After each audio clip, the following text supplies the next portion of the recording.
início do programa sobre os novos padrões familiares. Com imenso prazer que eu recebo a terapeuta comportamental Rami Arani.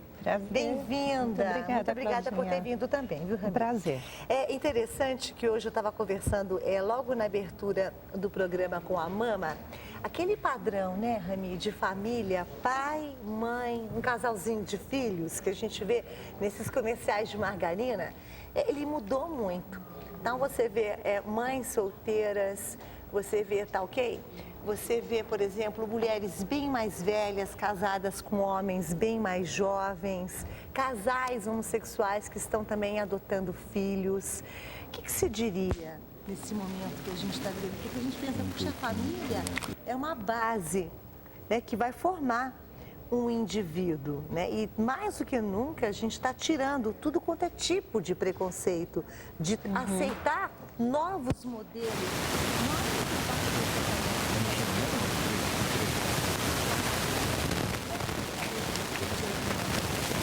Então, transformação é parte da nossa vida, da nossa existência. Então, eu observo isso como fatores normais, acontecimentos normais e naturais da evolução de nós, seres humanos, não somente do nosso interno, mas também como grupos, não é? O ser humano vive em grupo. Então, a família é um grupo, não é? O trabalho é um outro grupo, amigos outro grupo. Então, essas transformações são naturais e sempre existiram. E que bom, né? Porque senão ficaria tudo parado no tempo. É mais fácil para a gente evoluir. Exatamente. Não é? Só que a questão hoje é que tudo mudou de uma forma que saiu de um extremo e passou para um outro extremo. Então, o que está difícil de lidar hoje é com as crenças e os valores que antes era mais fácil. A família passava muito tempo, não é? Transmitindo seus valores de geração para geração, e hoje as coisas estão indo muito rápido e está tendo assim bastante, vamos dizer, chega a ser uma interferência, não é? E essa reunião de muitos valores. Então, uma família já não é mais, não tem aquele padrão de valores igual a outra. Então nós encontramos assim bastante variedade e muita diversidade nesse sentido. Então hoje temos que ter assim um maior cuidado em relação a essa questão dessa diversidade. Rami, isso imensa. Pode prejudicar um jovem, uma criança, um adolescente? Você acha que tem mais pessoas desenvolvendo, tem o toque, síndrome do pânico, depressão? Vamos dizer assim, que todas essas doenças, elas são hoje consideradas a doença do século, não é? Principalmente a depressão. Isso vem em questão do estilo de vida que nós vivemos, principalmente nós que somos de capital, como por exemplo São Paulo, não é? Então, se nós formos mais distante, nós vamos encontrar no campo. Tudo isso vai baixar o nível, né, de índice, vamos dizer, vai baixar esse índice. Agora, em capitais como a nossa, que todo mundo trabalha 10, 12, 14 horas, e essa correria e esses excessos de preocupação em relação à educação, filho, financeiro, carreira, não é? Então, isso tudo tem levado ao estresse. Então, também tem a ver dentro desse contexto que nós estamos falando também, né? Dessas transformações. Muitas separações que têm ocorrido hoje em dia e muitas mulheres acabam se casando novamente e acabam adotando os filhos do primeiro casamento desse atual marido. Então, os filhos do outro casamento com o seu, com outros filhos que elas passam a ter também, né? É uma criança como essa, como é que tem que lidar? Como é que a família precisa lidar? Então, o que precisa aí é haver o que? A afinidade. Né?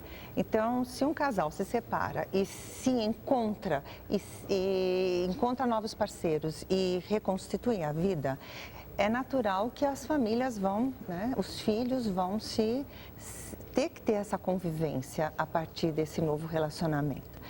Então, o que vai ocorrer? Se são pessoas mais afins, com os valores, com o estilo de vida, aquilo que buscam, vai haver uma acomodação melhor. É como se não houvesse assim tanta estranheza. Então não vai haver esse choque.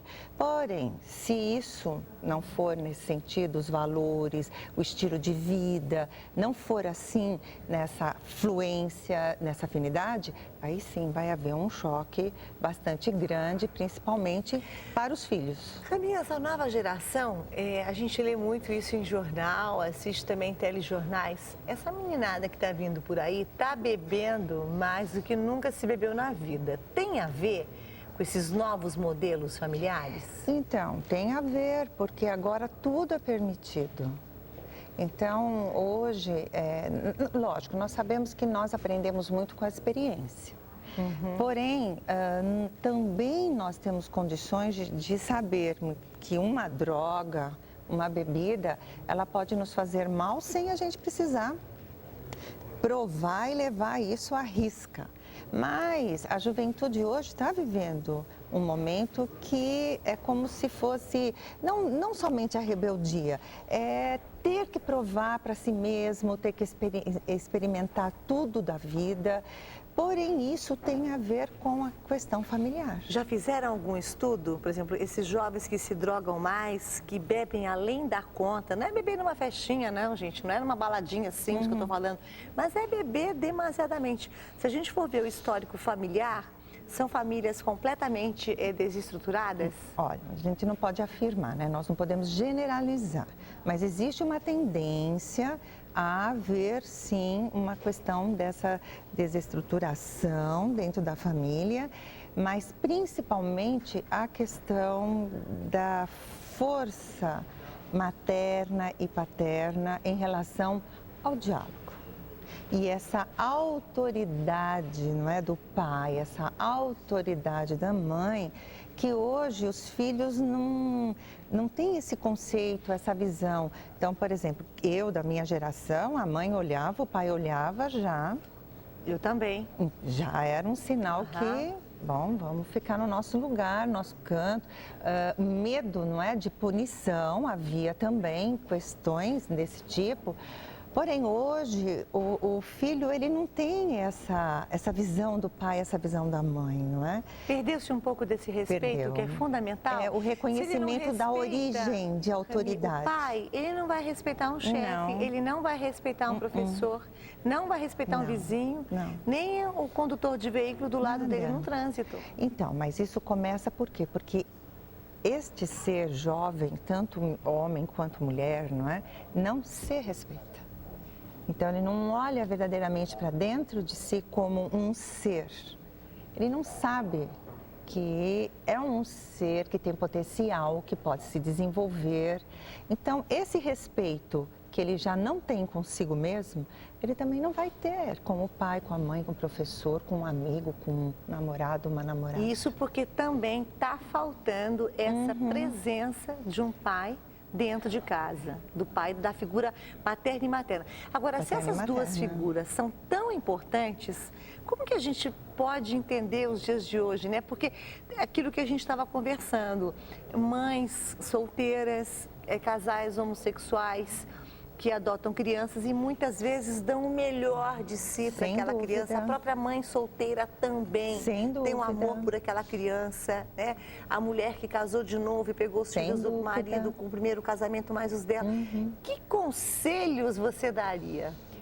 Olha, eu penso que todos nós, mesmo tendo uma família muito certinha, ou essa família que constitui hoje essa modernidade, nós precisamos cuidar dos nossos valores de referências. O que é que nós estamos passando para os nossos filhos, seja de nosso ventre, ou seja aqueles que nós acolhemos como filhos. Então, estes valores é que precisam ser preservados. Então, aí, cada família, não é, tem aquela individualidade dentro dos valores de referências.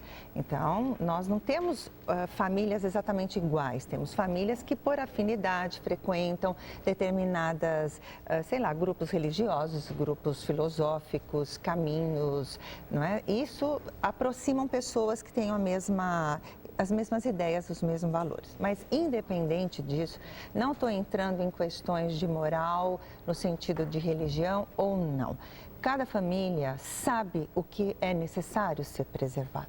Só que também é necessário se reconhecer como família e como estrutura. Porque a escola, por mais que eduque, não vai dar a educação que a família ainda necessita transmitir. A escola hoje, ela faz uma parte disso, mas o que a família tem a transmitir só a família. Quando você diz família, pode ser, por exemplo, 2 homens que adotam uma criança. Então, penso que sim. Uma mãe solteira. Sem dúvida. Aquela mulher que sem tem, é dúvida. isso. A família, quando a gente está falando aqui, não é o pai e a mãe. Um casal de homossexuais, eles formam uma família a partir do momento que eles adotaram uma criança. Com certeza. E eles têm a mesma responsabilidade daquele casal, que é um homem e a mulher. É exatamente isso que você está querendo passar aqui. Porque hoje, veja, Claudinha, tudo é muito relativo. Né? Há casais, bem que na sexualidade são profundamente assumidos, tudo certo, mas como casal, como família, como essa instituição, esse pai e mãe, eles não conseguem sustentar. Que o valor de família é só quando tem a figura paterna e a figura materna. E não é bem por aí. Não, é o que vem de dentro, é o que é passado que realmente é verdadeiramente uma família. Esse blog é seu? É meu. Ai, que bacana. Para a gente discutir mais sobre esse assunto, eu vou deixar o blog da Rami Arani, que é terapeuta comportamental, presente hoje aqui no Mulheres. Muitíssimo obrigada. Muito obrigada pela sua participação. É um assunto denso, vasto. Muito grande. São horas. Aqui a gente fez assim, ó, pincelou, uma pinceladinha. O blog feminino.blog.br, feminino.blog.br. Rami, muito obrigada pela sua participação. Beijo grande para você, tá? Obrigada para você. Olha, também. agora a gente vai ver um recadinho da Kátia Fonseca, que está viajando, mas deixou um recado muito